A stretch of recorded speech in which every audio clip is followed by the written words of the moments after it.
성도 여러분 안녕하세요. 신약개관 남궁혁 목사입니다. 말씀을 배우고 말씀을 따르며 말씀에 비추어 우리 예수님을 닮아가는 사람이 되기를 소망하면서 벳다 비담, 오늘은 함께 야고보서를 나누도록 하겠습니다. 야고보서는 야고보 사도가 모든 기독교인들에게 보낸 편지입니다.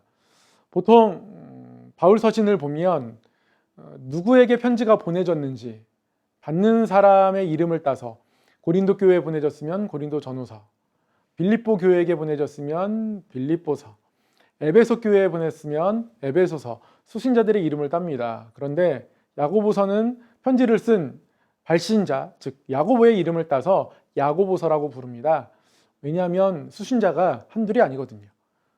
모든 기독교인들이 읽었으면 좋겠다, 그런 마음으로 또 그렇게 쓴 편지가 야고보서입니다. 그래서요, 야고보서는 모든 기독교인들이 다 공동으로 읽고 따라야 할 편지라는 뜻에서 공동서신이라고 부르기도 합니다. 이런 야고보서 그 1장에서는 시험에 관한 이야기가 나옵니다. 시험을 참는 자는 복이 있다. 또 시험을 받는 것은 자기 욕심에 끌려 미혹되기 때문에 그렇다. 시험에 관한 이야기가 합니다. 시험을 참는 것이 굉장히 어렵지만 시험을 참아내면 그 후에 분명히 복이 따른다는 아주 중요한 원리를 가르쳐주고 있고요. 또 하나, 우리가 시험 받는 것, 즉 유혹받는 것, 그 유혹이 사단 때문이라고 무조건 치부할 수가 없는 것이죠. 나의 욕심이 사단의 자리를 만드는 것이니까 너에게 욕심이 있지 않는지 돌아보라는 뜻에서 시험이 드는 이유, 나의 욕심이 있기 때문이다. 너의 욕심을 경계해라. 그런 말씀이 1장에 나와 있습니다. 또 한 가지는 성품에 관한 한 가지 중요한 이야기를 합니다. 사람의 성내는 것이 하나님의 의를 이루지 못한다. 우리가 의롭게 되었다는 것은 하나님과 우리 사이가 화목하게 되었다는 뜻이거든요. 어떻게 화목하게 되었습니까? 하나님이 죄인인 우리를 긍휼히 여기셔서 우리에게 찾아오셨기 때문에 그렇습니다.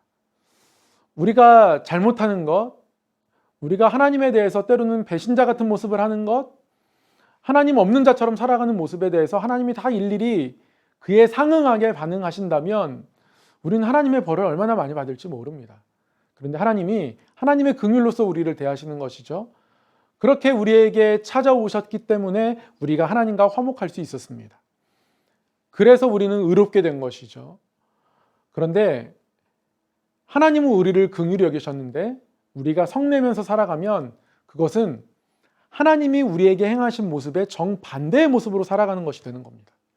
그렇기 때문에 하나님은 사람의 성내는 것이 하나님의 의를 이루지 못한다. 오히려 하나님의 의롭게 하심을 덮어버리는 것이 되는 것이죠. 그래서 이것에 대한 경계를 우리에게 가르쳐주고 있습니다. 또 한 가지 1장에서 말씀하고 있는 건 진짜 경건이 무엇인가? 정결하고 더러움이 없는 경건이 무엇인가? 고아와 과부를 돌보고 그리고 세속에 물들지 않는 것, 우리의 삶으로 살아내는 것, 우리의 행함으로 실천하는 것, 그것이 경건이다 우리에게 가르쳐줍니다. 2장에서는 보다 더 분명한 원리 하나를 우리에게 제시하는데요. 행함이 없는 믿음은 죽은 믿음이라는 겁니다. 행함이 믿음과 함께 일하고 그리고 행함을 통해서 우리의 믿음이 더 온전하게 되는 것이 아니겠느냐. 믿음이 있는데 어떻게 행함이 따라오지 않을 수 있겠는가. 이 행함과 믿음은 동전의 양면처럼 하나인 것으로 야고보서는 우리에게 가르쳐 줍니다.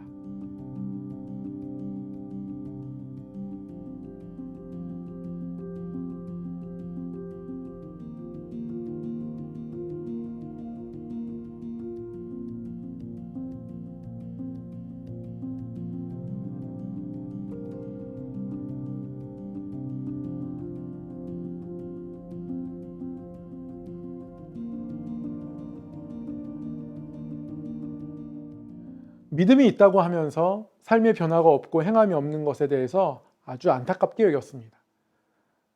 우리 믿음이 진짜 믿음이라면, 우리의 믿음이 참 믿음이라면 행함이 어떻게 없을 수가 있느냐? 행함이 있어야 되지 않겠느냐? 이렇게 우리에게 가르쳐 주는 것이죠.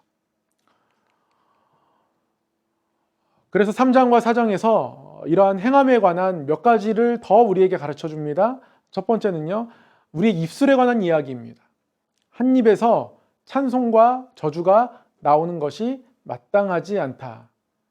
너희 입술 깨끗하게 아름다운 말로, 따뜻한 말로, 사랑의 말로 그렇게 채우고 지켜갔으면 좋겠다라는 마음 가운데서 이렇게 권면합니다. 또 한 가지는요, 위로부터 난 지혜. 그렇게 말을 하기 위해서는 위로부터 난 지혜가 필요하죠.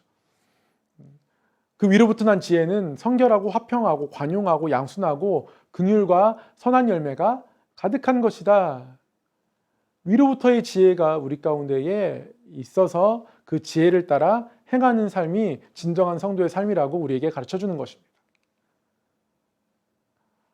그리고 교만하지 말 것을 우리에게 강력하게 권면합니다. 주 앞에서 낮추라. 그리고 너희 입술로 서로 비방하지 말라. 위로부터 난 지혜가 있다면 함부로 그렇게 말하지 않을 텐데 너희들 서로 비방하지 말라. 더 나아가서요, 재판관은 오직 한 분이다. 판결하실 분은 하나님 한 분밖에 없다. 너희가 서로를 재판관처럼 판결하지 말아라. 비방하지 말아라. 그렇게 우리에게 권면하고요. 5장에 가서는요, 행함이 없는 부자들에 대해서 아주 강력한 권고를 합니다. 너희들이 부함을 가지고 있으면서 행하지 않고 긍휼히 여기지 않고 그러면 그것은 아주 중대한 죄악이라고 분명하게 아주 강력하게 5장에서 권고하고 있습니다.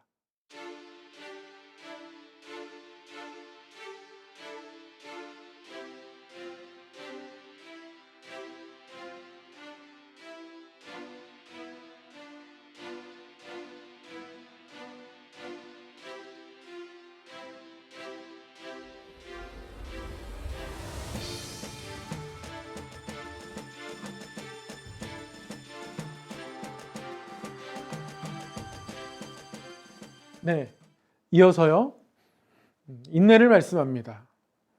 처음에 야고보서가 1장 시작할 때도 시험을 참는 자에게 복이 있다고 말씀하셨는데요. 인내하며 주의 강림을 기다려라. 주의 오심을 바라보면서 참으며 기다려라. 욥이 인내하고 그 인내를 하나님이 다 받으셨던 것처럼 너희가 인내하고서 기다렸으면 좋겠다. 그렇게 우리에게 권면하고요. 또 한 가지, 그냥 인내할 수 없지 않습니까? 기도를 우리에게 이야기합니다. 믿음의 기도는 병든 자를 구원한다. 의인의 기도는 역사하는 힘이 크다. 엘리야의 기도를 예를 들면서요, 가뭄을 해결했던 그 엘리야의 기도처럼 우리가 하나님 앞에 온전한 삶으로, 또 온전한 마음으로, 믿음으로 행함 가운데 기도할 때의 그 기도는 능력의 기도가 된다. 그렇게 우리에게 권면하고 기도의 자리로 우리를 초청하고 있습니다. 네, 지금까지 야고보서를 살펴보았습니다. 행함이 있는 믿음이 진짜 믿음이고 행함이 있어야 그것이 참 믿음이고 온전한 믿음이라는 것, 그것을 기억하면서 우리가 어떤 행함을 가지고 있는지, 어떤 삶을 살아내고 있는지 한번 돌아보게 하는 그런 성경이 아니었나 싶습니다. 네, 야고보서 마치겠고요. 말씀을 배우고 말씀을 따르며 말씀에 비추어 우리 예수님을 닮아가는 사람이 되기를 또 간절히 소망하면서 다음 시간에 다시 뵙도록 하겠습니다.